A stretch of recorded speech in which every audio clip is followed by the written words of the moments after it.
pag-usapan natin ng AI kasi naiintriga ako dito eh. Alright. Tingnan natin for example, itong evolution ng music material, ano? For example lang ito para maging klaro sa ating mga tagapakinig. Ang evolution ng music material nung araw yan ay alam mo na yung plakang vinyl, di ba? Tapos nag-evolve yan into a cassette tape, yung diribon-ribon na winawind natin. Oo, naabutan ko pa yan. Naabutan mo pa yun, 90s. No? Alright.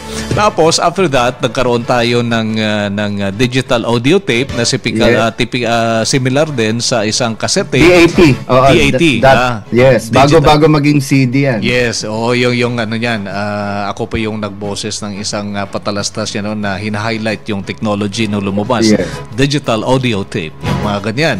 And then, nag-evolve yan into naging compact disc.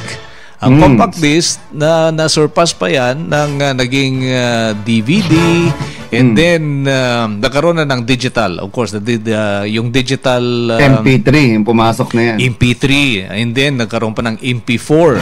I don't know kung ano. MP4 is more on the video side naman. Video side.